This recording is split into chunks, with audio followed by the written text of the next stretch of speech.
Sparta did not govern through persuasion or debate, but through a rigid system where law and punishment were inseparable, each reinforcing the other with relentless precision.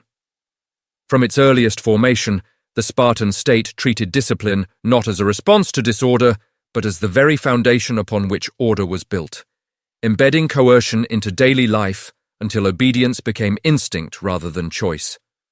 Law in Sparta was not written to protect the individual. It existed to preserve the state. Every regulation, every custom, and every sanctioned act of violence served a single purpose: the maintenance of absolute control over bodies, behavior, and loyalty. Justice was swift, public, and often brutal, not because Sparta lacked alternatives, but because fear was considered an efficient and necessary tool of governance. Punishment was never accidental or excessive in the Spartan mind. It was calculated. Pain was instructional. Suffering was corrective. The threat of humiliation, starvation, or death ensured conformity without the need for constant enforcement. In this system, mercy was not a virtue, but a liability, and restraint was viewed as weakness. Some stories were never meant to be comfortable. Share this video with your friends so they can witness it too, and write where you're watching from and witness how the shadows of this story travel. What later generations would admire as discipline was, in reality, a culture sustained by coercion and silence. Beneath the image of stoic warriors lay a society where punishment shaped every stage of life, where fear was normalized, and where cruelty was not hidden from view, but carefully integrated into the machinery of the state. In Sparta, life did not begin with parental protection or private hope, but with inspection by the state, where survival itself was subject to collective approval. Newborn children were not immediately claimed by their families. They were examined by elders who assessed their bodies for signs of weakness, deformity, or perceived imperfection, judging whether the infant was fit to serve the future needs of the city. Those deemed strong were returned to their families, not as private children, but as future instruments of the state. Those judged unfit were taken away, removed from the household without ceremony, and exposed to die, abandoned in designated places where nature completed what the law had decided. This act was not considered murder within Spartan society, but a form of civic hygiene, a punishment imposed before crime, choice, or identity could exist. The decision carried no appeal and required no explanation. Parents were expected to accept the judgment without protest, conditioned to believe that personal attachment was subordinate to collective strength. Grief, if it occurred, was to be silent, absorbed, and unacknowledged, as emotional resistance itself was treated as a failure of discipline.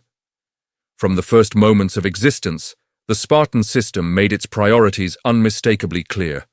Life was conditional, worth was measured by utility, and punishment, in its most final form, could be delivered before a child had even drawn a second breath.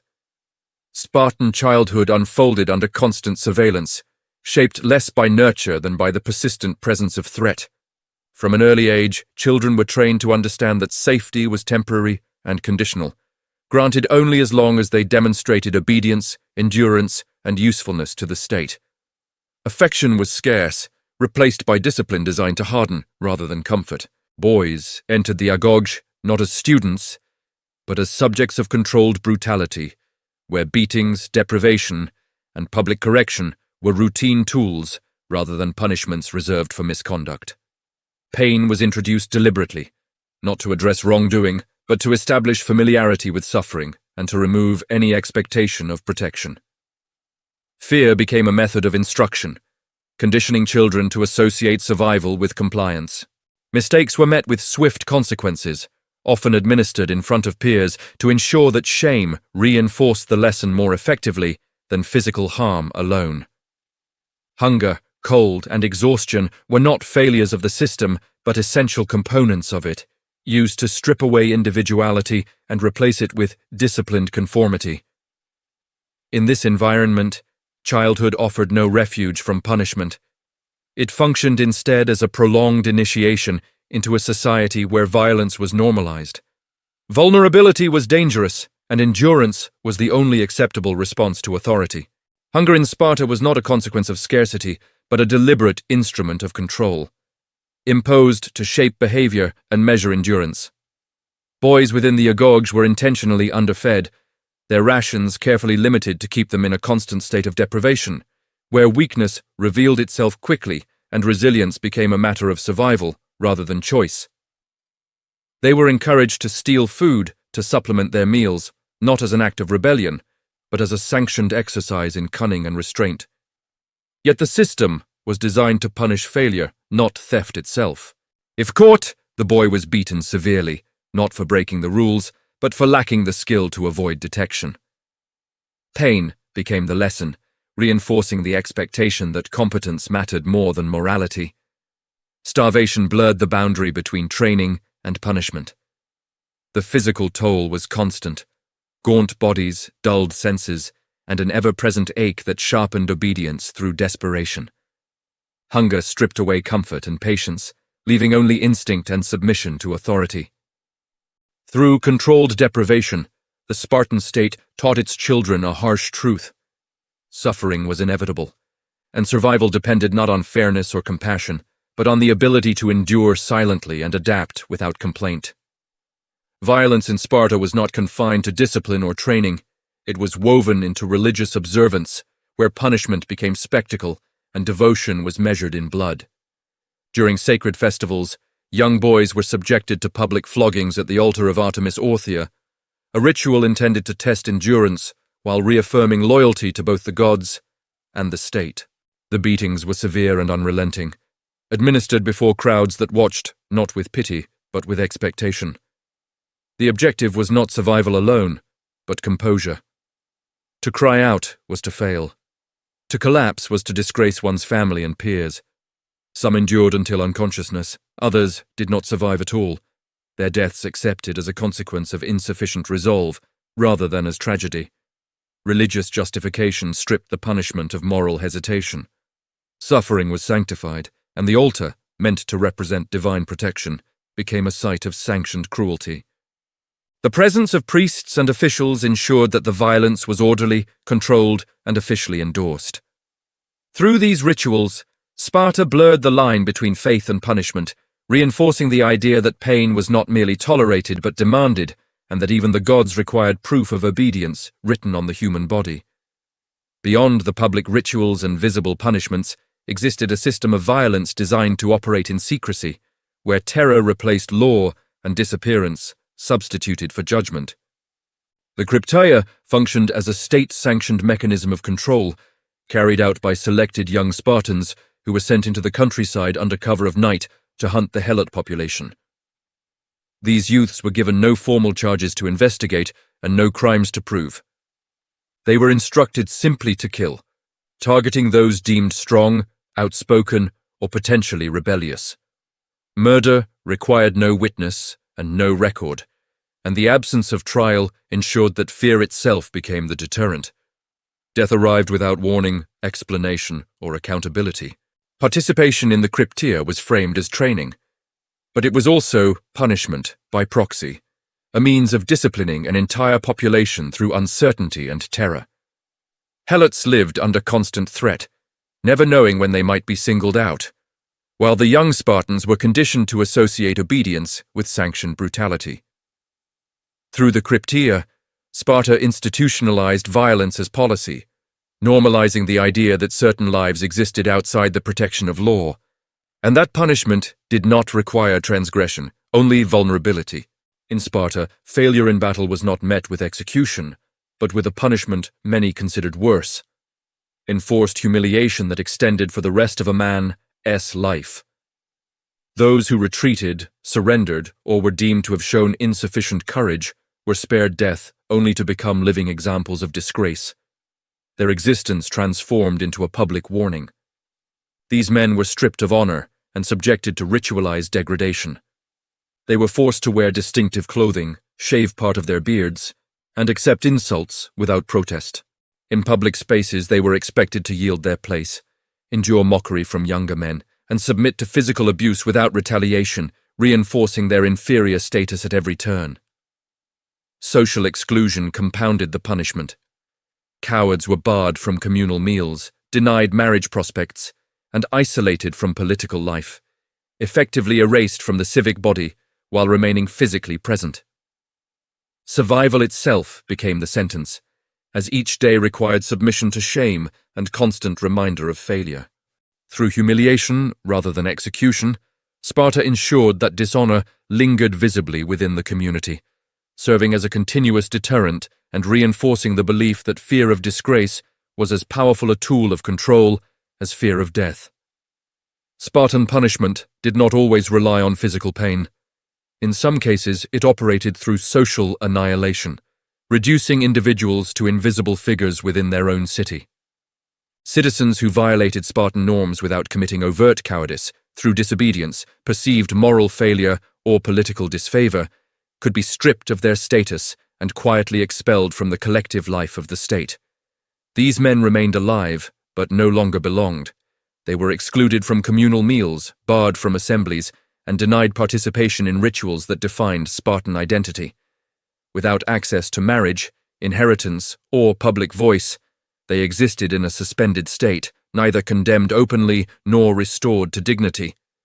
This form of punishment was especially effective because it erased identity rather than ending life.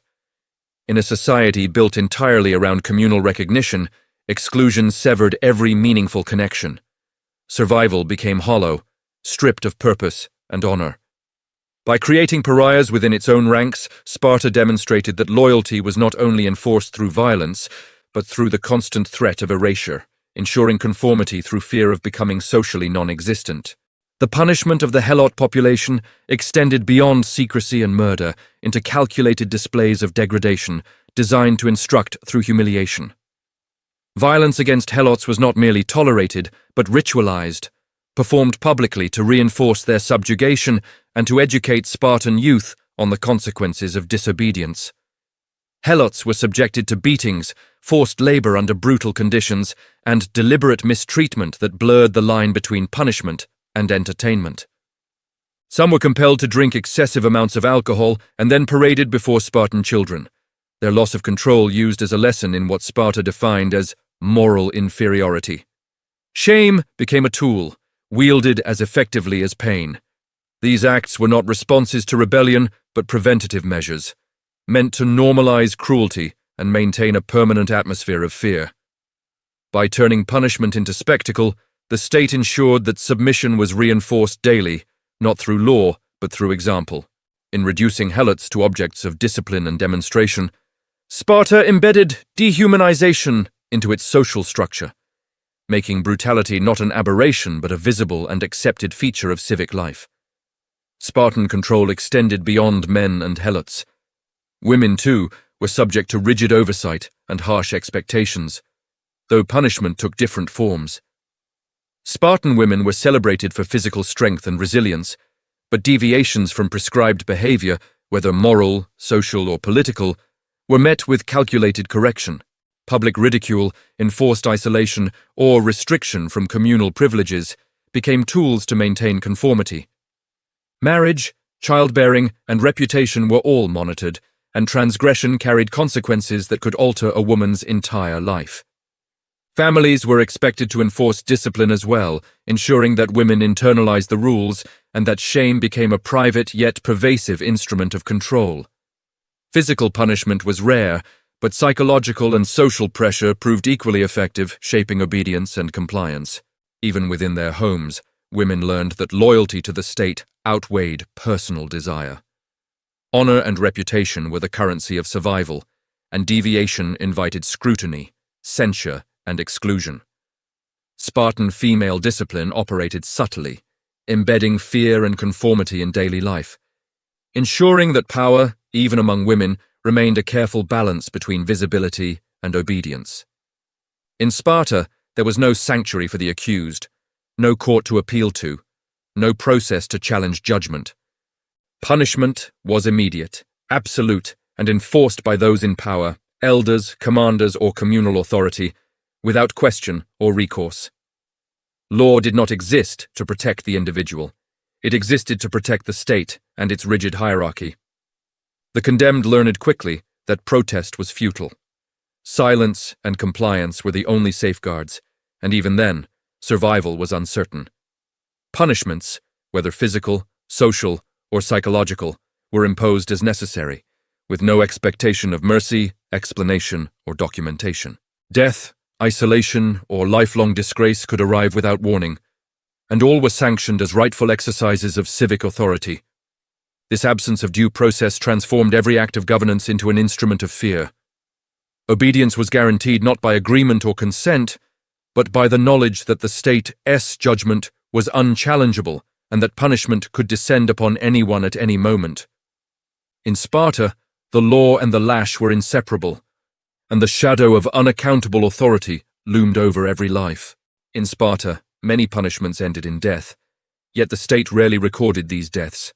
Those eliminated, whether through ritualized execution, the krypteia, or secretive purges, were often erased from memory, their existence acknowledged only in whispers or hostile accounts from outsiders. Bodies were disposed of without ceremony, and deaths were absorbed into the machinery of civic life as if they had never occurred. This deliberate absence of record extended the reach of punishment beyond the immediate act. Fear was amplified because the unknown carried as much weight as the known. Anyone could vanish without warning, leaving no trace, no formal accusation, and no explanation. The uncertainty reinforced obedience, making survival a matter of perpetual vigilance. By removing both life and memory, Sparta ensured that punishment operated as both immediate consequence and lingering threat. To exist in the shadow of the state was to understand that death could arrive silently, and that the absence of acknowledgement made it all the more absolute. Sparta maintained its power not only through visible brutality, but through deliberate secrecy. The state produced almost no written records of its punishments, relying instead on oral tradition and rigid enforcement to preserve control.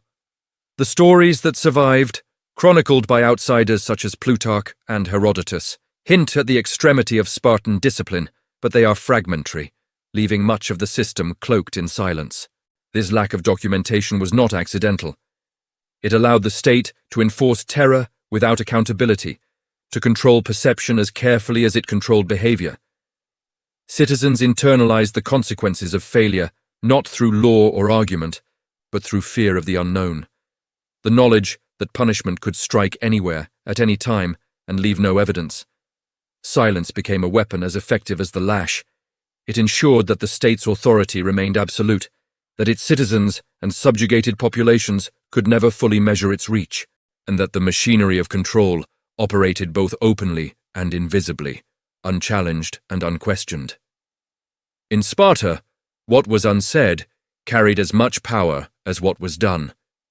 Every measure, every ritual, and every act of violence in Sparta existed to preserve a singular goal: absolute order. Punishment was not a reaction to disorder, it was the instrument by which order was enforced. The system operated like a machine, with fear as its lubricant, ensuring that every citizen, helot, and youth moved in strict accordance with state demands. Discipline was comprehensive, touching every stage of life, from birth to adulthood, from training to marriage, from private behavior to public duty. The ever-present threat of humiliation, exile, or death conditioned obedience, making fear inseparable from loyalty. Even survival itself depended upon adherence to unspoken rules, many of which were reinforced by pain and terror rather than codified law.